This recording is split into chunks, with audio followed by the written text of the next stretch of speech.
Before we begin, a quick warning. Tennessee True Crime contains detailed descriptions and images of real-life violence. Some listeners and viewers may find the material deeply disturbing. This content is intended for mature audiences only. And remember, the goal of sharing these stories is not to sensationalize tragedy, but to honor the victims, understand the truth, and give voice to those who can no longer speak for themselves. Listener discretion is strongly advised. On a cold November night in 1997, 4 children were supposed to be safe in their beds. In a quiet Tennessee town, a father with a violent past crossed a line that can never be uncrossed. This isn't just a story about murder. It's a story about warning signs that were ignored, about the limits of the system, and about a question that still divides Tennessee decades later. What does justice look like when the victims are children and the killer is their father? From the crime to the courtroom to death row, this is the case of Daryl Holton, and once you hear it, you won't forget it. They say the South never forgets, and Tennessee, she remembers everything. Welcome to Tennessee True Crime, where the shadows of the volunteer state's past meet the stories that refuse to be forgotten. I'm your host, Tiffany Morgan. Each week, we dig into twisted tales of betrayal, violence, and mystery. The ones where whispers carry truth, and the answers are never as simple as they seem. Let's step into the dark and piece together the clues, because in Tennessee, some secrets still haunt the hills. This is Tennessee True Crime. Down through the smoky hollers where the cold wind sighs, footsteps fall where the moonlight hides, whispers over rivers, a secret lost in time. Welcome to Tennessee True Crime. As a teenager, Daryl Holton displayed a love for structure and authority and challenges. This drew him naturally toward the military, a path that promised discipline, identity, and respect. Joining the United States Navy as a young man, he entered the world of rigor and expectation. For years, he traveled the globe, trained in technical skills, and was exposed to environments that few civilians ever experience. Yet, military life, as structured and stable as it appeared, it also exposed Daryl Holton to stressors that he may not have been equipped to manage. Fellow service members would later describe him as a bit distant, sometimes tense, but also highly competent and very reliable in his duties. It was an outwardly successful life. On paper, Daryl was a model service member, someone who followed orders, met his expectations, and performed well under pressure. But underneath the uniform, cracks were forming. Returning from deployments, he struggled with his personal relationships, and family stress became a recurring theme.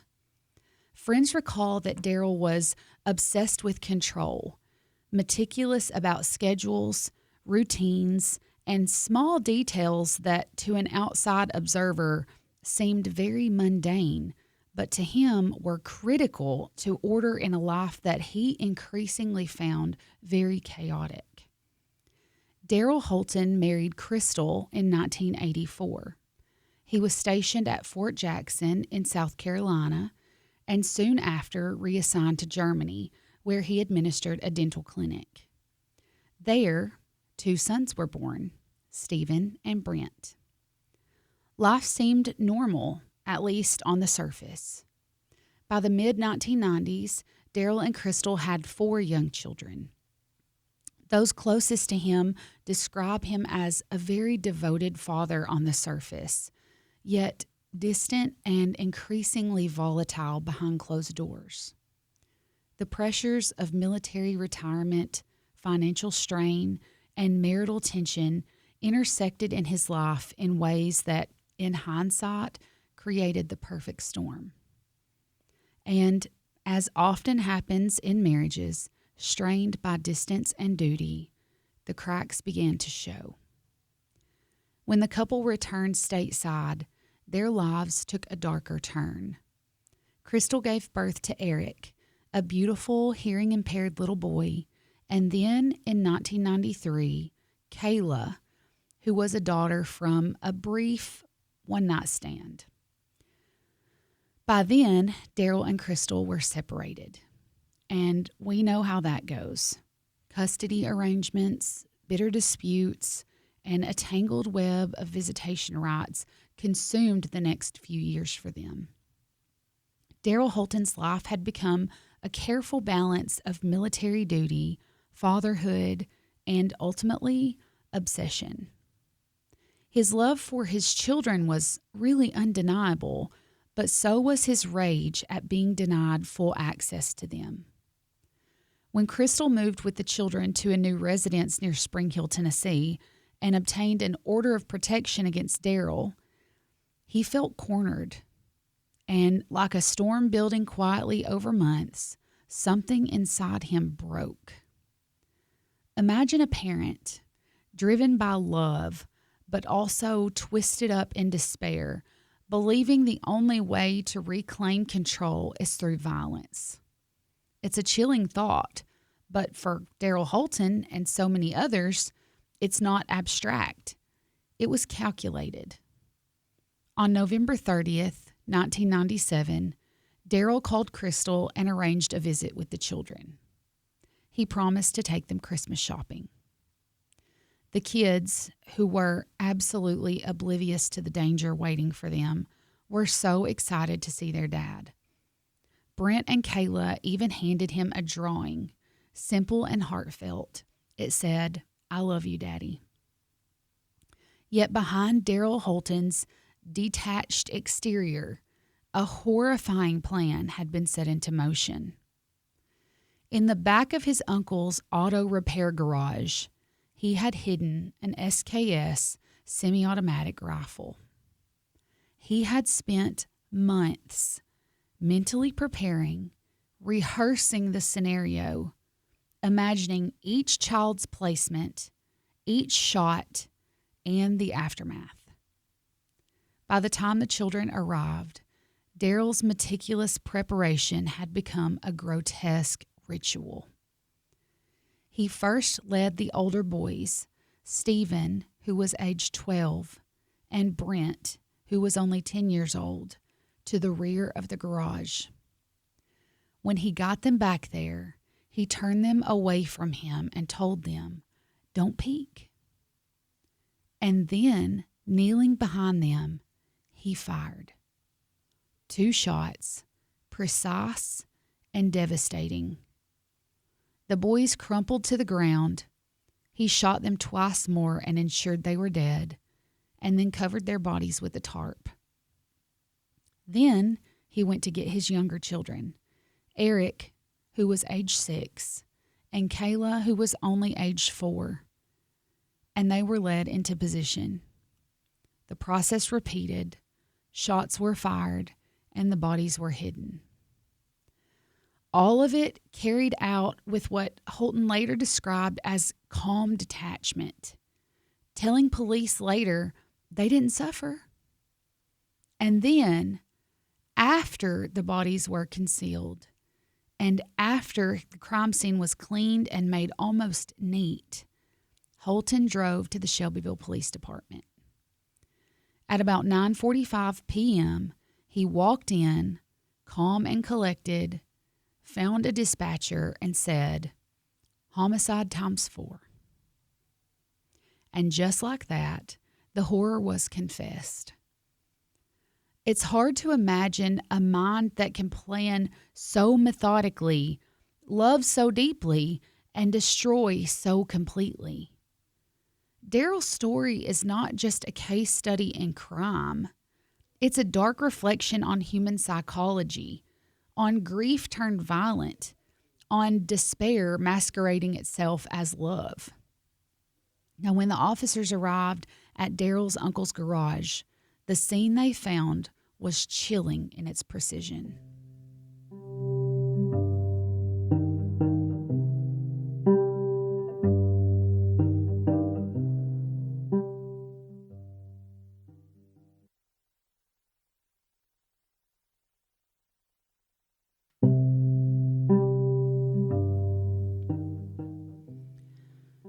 Spent cartridges littered the floor of the garage. A tarp covered what appeared to be 4 small, lifeless shapes, arranged in a manner that was almost clinical. Stephen, the oldest at 12, lay on the bottom. On top of him, 10-year-old Brent.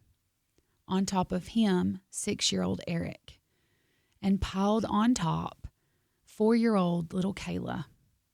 Stacked like some grotesque puzzle, youngest on top. Daryl Holton calmly walked police through it all. He told them exactly how he had carried out each step, the positioning, the kneeling, the shots fired, the bodies covered. He explained how he had first targeted the hearts of his older sons, then moved on to the younger 2, guiding them to look away, closing their eyes, shielding them from what he intended to do. Even as the officers processed the horror that was right there in front of them, Daryl remained composed. He was not frantic. He was not panicked. He was almost conversational, again telling police officers they didn't suffer, and there was no enjoyment to this at all.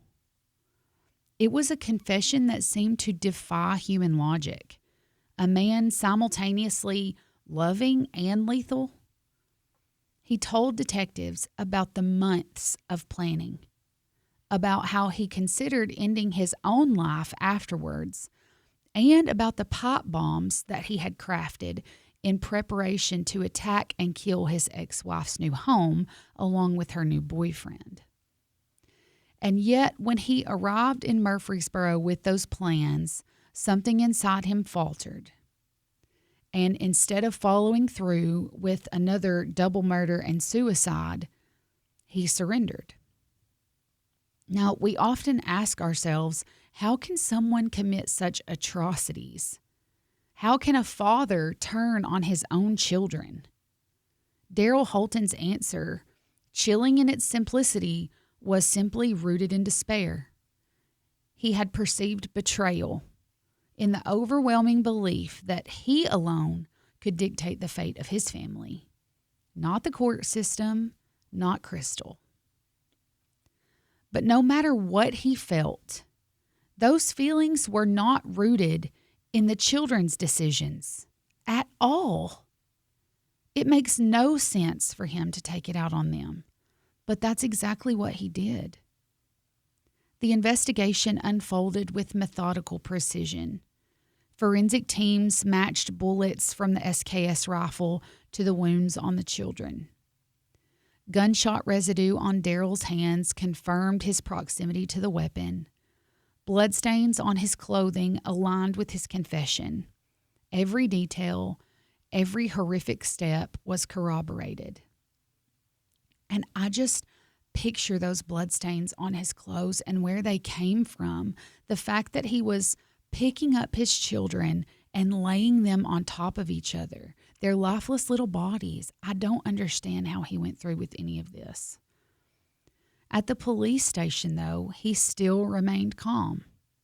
He recounted the exact sequence of events, the timing, and even the moments of indecision that ultimately led him to surrender rather than continue his rampage. Officers noted the striking absence of emotion. No tears, no rage, no panic. Just clarity for himself. And then came the legal questions. How could a man so methodical and so lucid, he was so with it, commit such a crime? I mean, was this the result of depression, mental illness, or was it something darker? The case went to trial in Bedford County Circuit Court, and the courtroom quickly became a theater of grief and outrage and very intense scrutiny. Daryl Holton, who was once a respected Navy veteran, a father, now handcuffed in the defendant's chair. The transformation from man to accused murderer was complete, and the weight of public outrage pressed down in every corner of that courtroom.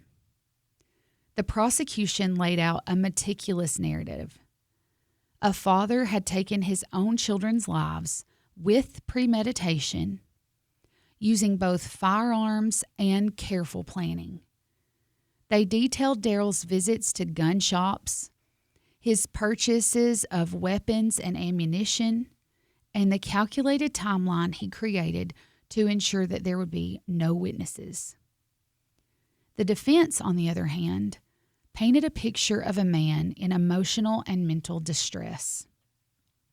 He was overwhelmed by financial struggles, marital tension, and what they argued was untreated psychological trauma. They didn't deny the murders, but they attempted to contextualize his mindset, arguing that he was not inherently evil, just broken and desperate. I don't know about you guys, but I've been broken and desperate sometimes, and I've never done anything like this. It was a clash not just of legal arguments, but of moral narratives, calculated malice versus human despair. The prosecution presented evidence like the bullets, the rifles, the prior threats, and, well, Daryl's confession and how he walked them through every detail of the crime scene. Each piece of evidence reinforced premeditation. Each witness, every photograph, each autopsy report painted a picture of that planning and intent. The defense, on the other hand, focused on mental health. Psychiatrist Dr. William Kenner testified that Daryl Holton was suffering from major depression, exacerbated by the dissolution of his marriage and the loss of his children to Crystal Holton's custody. Dr. Kenner explained that severely depressed parents sometimes commit filicide, believing that their children's lives or their own are not worth living. Dr. Pamela Abel, a clinical neuropsychologist, highlighted deficits in Daryl's cognitive processing and motor coordination, possibly linked to carbon monoxide exposure from the propane heater he had used in the garage. That just sounds like a far stretch to me. She suggested that these factors, combined with his severe depression, might have impaired his judgment, even as he very meticulously planned the murders.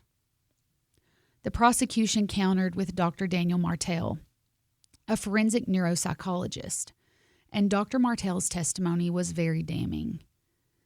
Despite depression, Holton had clearly understood the nature and the consequences of his actions. He had planned for months. He targeted the children's hearts. He had hidden the bodies, cleaned the scene, and had ultimately chosen to surrender, proof, Martell argued, of his awareness and of his control. It was a trial that demanded the jury to confront the darkest corners of human behavior. Could a father love his children so deeply and yet see them as expendable to his rage? Could the mind, under extreme stress, justify such violence? Daryl himself did not testify extensively, but letters and statements he had written were read in court. Now, in them, he expressed remorse, confusion, and a sense of inevitability about his actions. To the public, these letters were very chilling. To the jury, they were yet another piece of evidence suggesting a man who knew exactly what he had just done. but it seemed that he still struggled to articulate why. Let's pause for a minute. What do you guys think?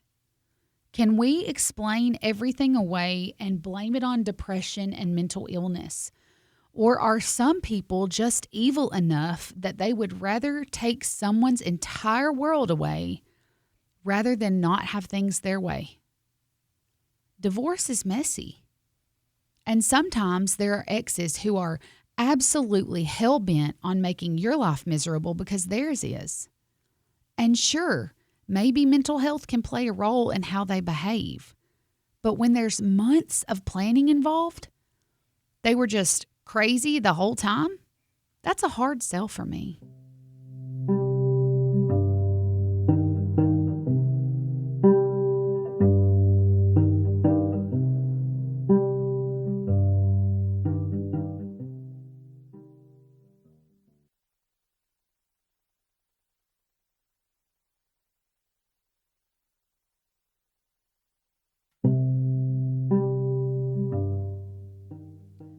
The community outside the courthouse followed every update.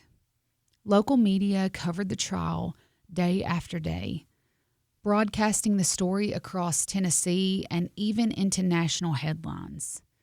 The public outrage was palpable, but so too was a collective need for closure. The jury weighed the evidence, considering both the aggravating and mitigating circumstances. They considered Holton's military service, his depression, his quote-unquote love for his children, and the cold precision with which he executed his plan. Can you imagine having to look at pictures of the crime scene, seeing those little bodies stacked on top of each other, knowing that he targeted their hearts to make sure that they would die, knowing that he turned them around thinking that they were going to get the best Christmas surprise when he's telling them, don't peek? In the end, the verdict was unequivocal. Guilty on 4 counts of first-degree premeditated murder. After the verdict, the courtroom fell into a very tense silence. 4 counts of first-degree premeditated murder carried one inevitable outcome in Tennessee: death, and it was going to be by electric chair. Darrell faced the weight of his actions in the starkest terms. He had deliberately killed 4 children, his own children, the ones he claimed to love so much. And honestly, the repetitive conversations of him loving his children is absolutely asinine. Get out of here with that. You don't love someone and put a bullet in them, especially not an innocent child. The prosecution highlighted the mass murder aggravating circumstance, emphasizing the ages of the victims and the sheer scale of his crime. The jury also considered Darrell's prior planning, the concealment of the crime scene, and his intent to harm others before he decided not to. But the defense argued desperately for mitigation. Holton's military service in the Gulf War, his struggles with depression, possible post-traumatic stress, and the claims of cognitive impairments due to carbon monoxide exposure, they were all presented as reasons to temper down the ultimate punishment. Dr. Kenner's testimony echoed in the courtroom. The more a parent loves his children, the greater the risk is that they will kill them if they get severely depressed. Are we serious? It was a chilling assertion, one that framed Darrell Holton's actions as both tragic and terrifying. A man so consumed by despair that love itself became distorted into violence?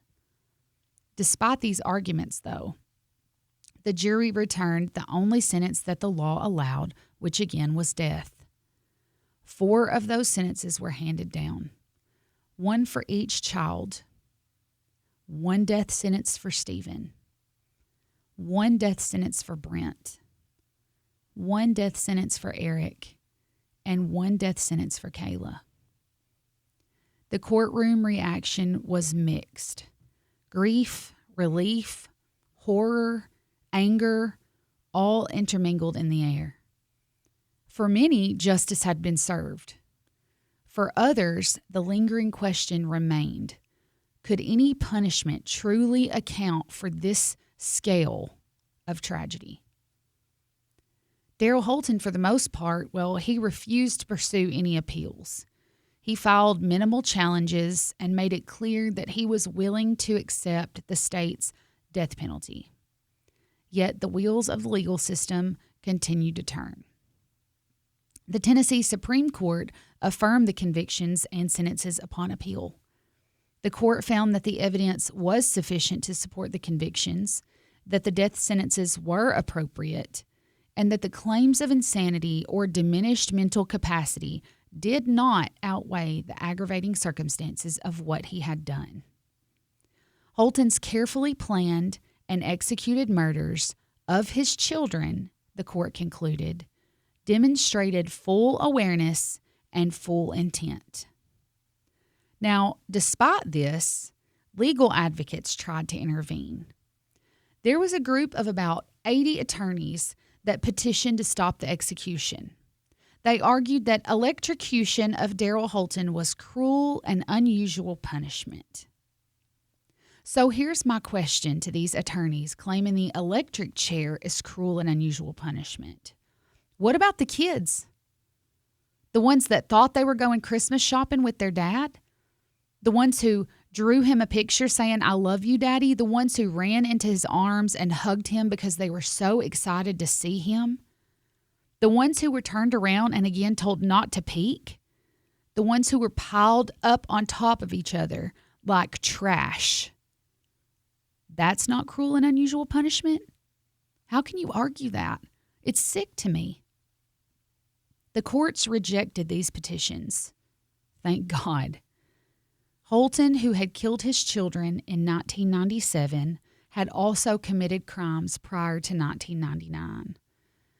Outside the walls of Riverbend Maximum Security Institution, about 40 people gathered. There was a mix of death penalty opponents, activists, and curious onlookers. Some prayed, some sang hymns, some simply sat quietly, watching and waiting. Among them, of course, were voices questioning the morality of the death penalty itself. Victim advocacy groups emphasized that Holton had committed an unforgivable act. Verna Wyatt, who was a victim's right advocate, said, "I personally do not see any reason to have a horrific death, even though he committed a horrific act, but he certainly fits the criteria for the death penalty." Amy Staples of the Tennessee Coalition to Abolish State Killings says, "It's a lousy law, and it's bad public policy. No matter how gruesome the crime, ending a life is not justice." Ma'am, do you get to determine what justice is to a grieving family? I don't think you do. Others, however, saw the punishment as appropriate. I'm raising my hand over here. And then there was a statement from Crystal Holton, the mother of those 4 precious children. She will never hug her babies again. She will never smell that sweet smell of their hair after a bath. She won't hear the giggles. She won't deal with the sibling arguments. She won't watch them grow, graduate, marry, or give her grandchildren. The pain doesn't end with the execution, but in her mind, it did help, knowing that he would pay for what he had done. The statement that she wrote was read aloud before the execution. "Today, all the anger, hatred, and a long time of nightmares can finally leave me. It will be replaced by all the sweet, innocent, wondrous love that only a child can give. And I am blessed that I have and will always have that love times 4. These words, in the midst of legal wrangling, protest, and moral debate, frame the tragedy in human light. And if those words don't touch your heart, I don't know what will. The story was not only about law and punishment. It was about the lives lost, the family absolutely shattered, and the pain that will reverberate for years. Crystal will never be the same. The early hours of September 13th, 2007 were silent, heavy with anticipation. Inside Riverbend in Nashville, the air was tense. This would be Tennessee's first electrocution in nearly 47 years. Now, this electric chair, not Old Smoky, it had been retired, but this electric chair had sat idle for decades. It had been tested occasionally, but never used. Now it would carry out the death sentence of Daryl Keith Holton, the man who again methodically killed his 4 children a decade earlier. Daryl Holton's last meal was unremarkable. He ate what the other prisoners ate, refusing a special meal as if he were chivalrous to do so. Holton ate riblets on a bun, mixed vegetables, baked beans, white cake, and iced tea. In his final moments, they describe him walking with dignity toward the device designed to end his life. Witnesses noted a calm, almost surreal composure. And when he was asked if he had any last words, he only said, "I do." For an electrocution, the protocol calls for the inmate's head and legs to be shaved. Daryl Holton had shaved his head himself months before he would walk to the chair. Again, trying to be chivalrous, he said he shaved his head himself because he wouldn't want the guards leaving with a feeling of guilt. He said, "As far as I'm concerned, it's just a job. They're just a bunch of guys trying to pay their rent." According to his spiritual advisor, Dixie Gamble, Daryl was focused, calm, and clear-minded, at peace in his own way. Despite the absolute horrific nature of his crimes, Holton's demeanor during the execution suggested a man who had come to terms with his fate. And honestly, it seems like it had been that way since he drove to the Shelbyville Police Department and turned himself in. There were no dramatic outbursts, no last-minute pleas for reprieve. The state's role, as it had always been, was to carry out the law.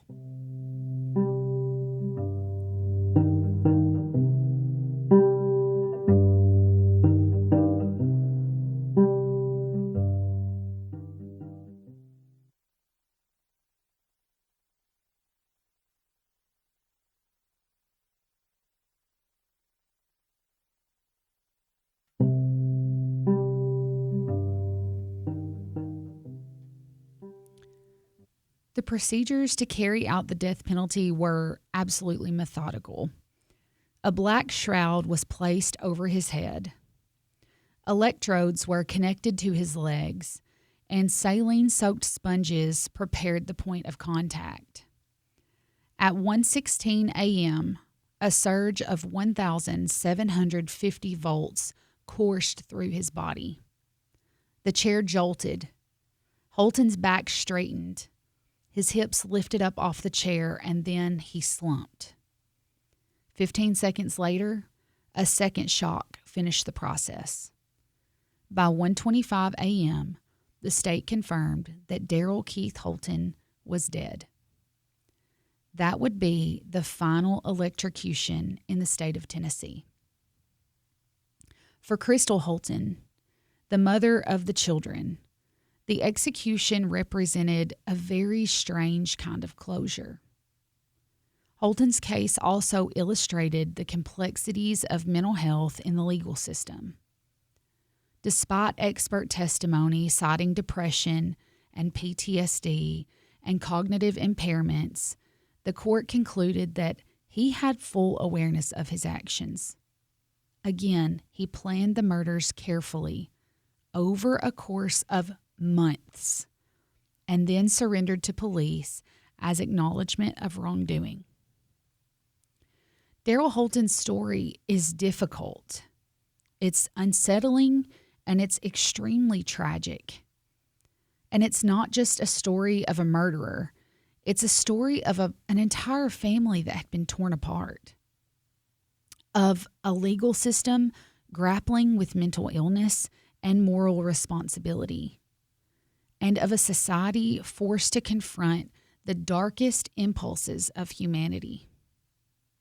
I mean, this case leaves us with questions that we cannot easily answer. How much does mental illness excuse or fail to excuse heinous crimes? Can justice ever truly reconcile with the enormity of loss? For all the legal procedures and appeals and courtroom drama, the center of this story is 4 little children whose lives were stolen, and a mother who's left to navigate unbearable grief, and a father whose actions defy understanding. As Tennessee closed this chapter with the execution of Daryl Keith Holton, the echoes of that night in 1997, the laughter of children, the stolen holiday joy, and the meticulously planned murders remain a haunting reminder that sometimes truth is stranger and darker than any fiction. Before Daryl Keith Holton became a household name in the absolute worst sense, he was a man shaped by circumstance, by choices, and by moments that most would never see coming. It's difficult to pinpoint exactly when the darkness took hold of him. Psychologists later suggested that Holton suffered from that untreated depression and possible PTSD and personality disorders that impaired his ability to manage stress and empathize with others. Legal experts noted that while these factors did not excuse his actions, they help explain the cognitive and emotional framework in which his crimes occurred. But again, how much do we explain away when the truth is that some people are just evil? In the months leading up to the murders, friends noticed subtle shifts in his behavior. He had spoken less to neighbors, seemed extremely preoccupied with financial concerns, and occasionally displayed erratic behavior that made his loved ones very uneasy. Daryl himself, in later correspondence with prison officials, claimed that he felt trapped, hopeless, and unable to envision a life outside of his current circumstances.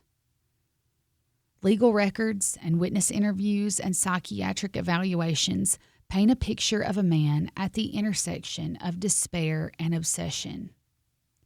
While no one could have predicted the horrors he would commit, these warning signs, withdrawal, controlling tendencies, and obsessive planning hinted at that internal storm growing just beneath the surface.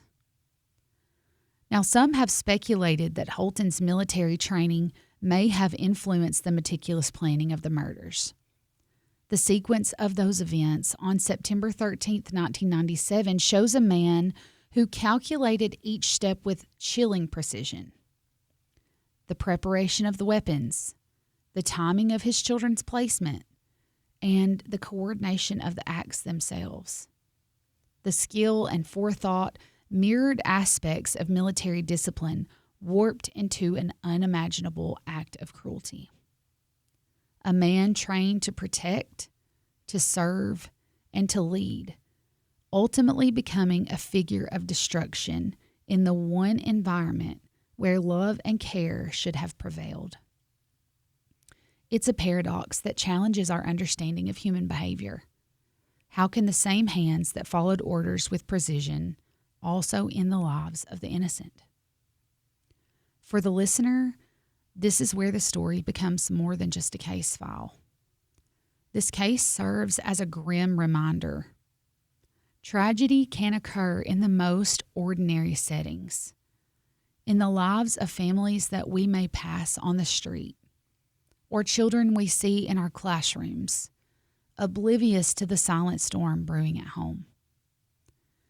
In the end, he was executed by the state of Tennessee in 2007, not after years of appeals and protests, but after repeatedly demanding that the process move forward. No last-minute claims of innocence, no public apology that could undo any of the damage. Just a man whose death, after inflicting it on the people who trusted him most, was carried out. But executions don't bring closure the way that we're often promised they will. For Holton's children, there's no justice that can ever exist. No sentence severe enough to balance the scales. Their lives were not chapters in a court transcript or footnotes in a legal opinion. They were kids who loved their father, who believed him when he said everything would be okay, and who never made it out alive. It forces us to sit with uncomfortable questions. What does accountability look like when the crime is this absolute? Does the death of the offender actually resolve anything, or does it simply mark the final act in a tragedy that began long before that night in November? It's not just about a man who committed an unthinkable crime. It's about warning signs that were missed, systems that failed, and the terrifying reality that the greatest danger comes from a person that the child is taught to trust the most. Long after the execution chamber went quiet, the echoes of this case remained. In court opinions, in news archives, and in the unresolved grief of those left behind. Because some crimes don't end when a life is taken. They linger. They haunt us. They demand that we remember the victims, not the man who destroyed them. If there's anything to take from this story, it's this.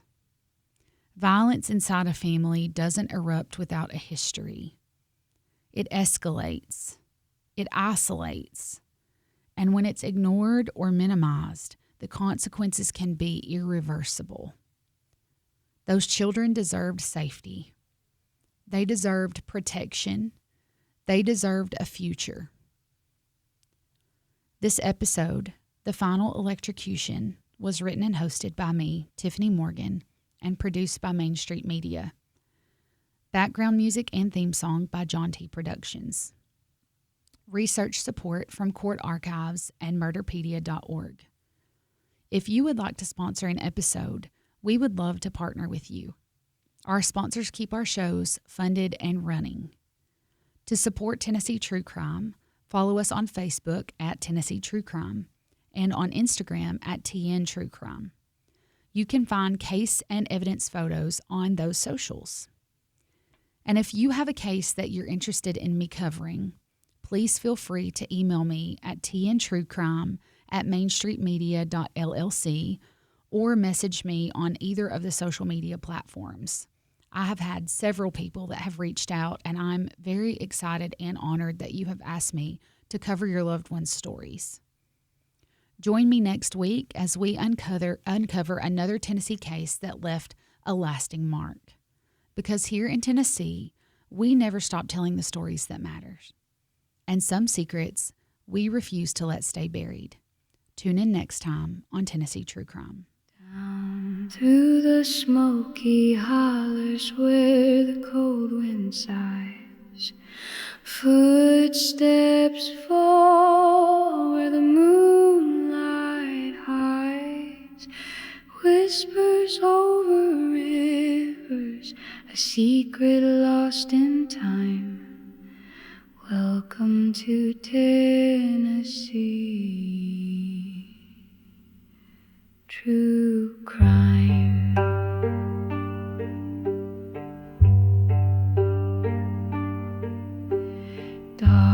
tales in the mountains where the mist won't lie, echoes of the fallen under starless skies.